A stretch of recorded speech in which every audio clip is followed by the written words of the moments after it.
కృష్ణ చూడవయ్య, నా కుమారుని చూడు. యుద్ధానికి వెళ్తున్న ఆశీర్వాదం కోసం వచ్చాడు. నాకు పాదాభివందనం చేశాడు. నేనప్పుడు ఏమన్నా ఆశీర్వదించానో తెలుసా? ఎతో ధర్మస్థతో జయహ అని, అంటే ఎక్కడ ధర్మం ఉంటుందో అక్కడ విజయం లభించును అని. అలా ఎందుకన్నానో తెలుసా?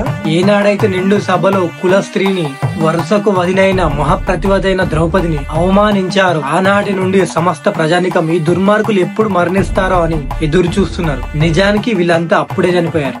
అంతేకాదు, వస్తే విజయలక్ష్మితో తిరిగిరా, లేకపోతే వీరస్వర్గాన్ని అలంకరించు అని అంటూ చెప్పాను. రెండో మాట నిజం చేశాడు. ఇప్పుడు కడుపు తీపితో ఏడుస్తున్నానే తప్ప అధర్మం చేసిన నా కొడుకుని సమర్థించడానికి అంతా విదురాత. విదురుడు నా భర్తకు, నా కుమారులకు ఎన్నో నీతులు చెప్పాడు. ఎవరు ఆయన మాటను వినలేదు. ఒక్క విదురుని మాటలు విన్నా వీళ్ళకి గతి పట్టేది కాదు. 11 అక్షోహిణుల సైన్యం వెంట ఉన్నా చివరికి నా కుమారుకు ఒంటరి చావే చచ్చాడు. నా కోడళ్ళని చూడు, వాళ్ళకి రాజకీయాలు తెలియవు, యుద్ధం ఎందుకు వచ్చిందో కూడా తెలియదు. వచ్చి వాళ్ళంతా స్వర్గంలో ఉంటే నా కోడలు ఇక్కడ అనుభవిస్తున్నారని అంది. లోపల ఉన్న బాధ దుఃఖం బహిర్గతం అయితే కాని ఆమె మనసు కుదుట పడదు అనుకున్నాడు. ఇంతలో గాంధారికి దుశ్శాసనుడి శవం కనిపించింది. ఉద్వేగంతో కృష్ణుని చూస్తూ, కృష్ణ వీడేనయ్యా నా కొడుకు, మహాభుజబల సంపన్నుడు. ఇప్పుడు భీమసేనుని గదకు దిక్కు లేకుండా నేల మీద పడి ఉన్నాడు. వీడి గుండెలు చీల్చాడు భీముడు. ఇదో సింహం వచ్చి అవయవాలను చీల్చినట్టు చీల్చాడు. ఆనాడు వీడే నా కోడలి ద్రౌపదిని నిండు సభలో ఈడ్చుకొని వచ్చాడు. భీముడు గుండెలు కోపంతో దహించిపోయేలా ద్రౌపది ఏడుస్తుంటే ఆమె వలువలు విప్పజేసే ప్రయత్నం చేసి ఆమెను అవమానపరిచాడు. ఆ పాపం ఊరికే పోవునా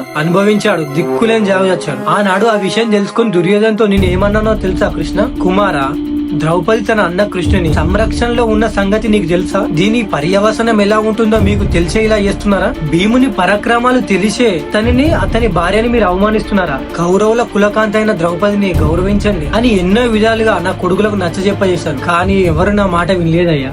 ఆనాడు భీముడు కౌరవ సభలో నా కొడుకు ఎన్ని మాటలు అంటున్నా, ఎంత అవమానపరిచినా భరించాడు. సమయం కోసం పగబట్టిన సింహంలా కాచుకొని ఉన్నాడు. యుద్ధంలో నా కొడుకులందరినీ గదతో మోది చంపాడు. వాని శరీరాన్ని చూడవయ్యా, కాళ్ళు చేతులు ముఖం ఎక్కడి ఒక్కడ చిల్లా చెదురై పడిపోయింది.